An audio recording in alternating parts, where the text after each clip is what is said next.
Dobar dan, lijep pozdrav svim mojim prijateljima, prijateljicama. Dugo se nismo vidjeli, čuli. Zato što sam imao obaveza. Dok sam sve snašao se, dok sam upoznao grad, dok, ne znam, ljude, dok novi posao. Šta znam, prvi dojam kad sam odlučio da idem, to je bilo negdje, šta znam, 90 sati uveče. Ja sam rekao, više nema smisla ovako. Provjerio sam kad imaju letovi u zračnoj luci i odlučio sam, sutra putujem, pa kako bude.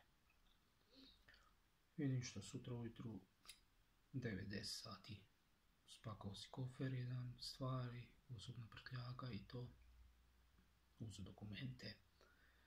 I zaputio se do zračne luke. Kad sam došao do zračne luke,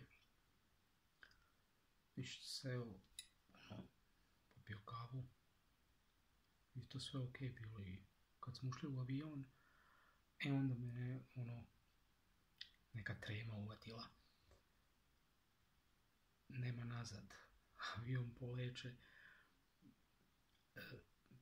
Šta ću sad kad tamo dođem? Nikog ne znam, ne poznam ljude, ne znam jezik njihov. Da li neki drugi znaju ljudi engleski dovoljno da se može sporazumjeti, snaći, ili ne znaju. Kako ću ja to sve kad sletim tamo? Kad sam poletio, tad me šok taj uvatio. I ništa, let kad je trajao, ja se opustio i to sve normalno. I kad sam došao, kad sam sletio u zračnu luku, normalno dočekali su me ljudi s kojima sam se dogovorio, čuo. Ništa, sveli smo u kombi, uzeo sam sve stvari i ušli smo do stana, zgrade, i tamo sam bio u stanu. Rekli smo mi 4 dana kao imaš odmora, onda ćeš ići na liječničko, papire sredit, bla bla, to sve. I kad se to sredi, onda ideš u firmu kao. Ok, ja to sve sredio, liječničko, papire, sve ok, sredi to. I jedno jutro u 8 dođu, ideš u firmu, ok. I ništa, ja došao u firmu. Tamo je bilo njih 4-5, sve iz kancelarija. Ljudi došli su, pokazali su mi kako se radi. Ja sam probao, vidjeli su ide mi, znam to radit. I ništa, rekli su mi sutra možeš doći na posao. Znači jednostavno, prosto, brzo. I poslije tog sutra kad sam došao dan na posao, onda je krenule su obuke. Uvijek je pored tebe bio jedan koji zna, koji je iskusan, stariji. I ništa, je tako obuka krenila i u roku 2-3 sata ja već sam, njemu kažem da ja sam već mogu da radim. I ništa, nisu začudili kako tako brzo. I ništa, ja sam počeo raditi i tako je krenilo.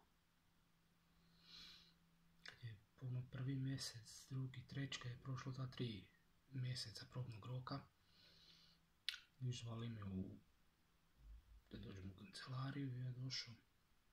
Dali mi ugovor, potpisao sam na godinu dana ugovor. Poslije godinu dana ide, znači, na neodređeno ugovor. I tako da sam opet ugovor na neodređeno vrijeme i to je to, eto. Evo još 2 mjeseca i bit će pune 2 godine kako sam ošao van iz Hrvatske. Eto. To je uvod za sad, za početak. A vidit ćemo kasnije ću staviti video kako sam se snašao za početak u gradu, u trgovinama, u javnom prevozu, sve to. Kako ide, poznavanje grada, ulice, kako se snašao i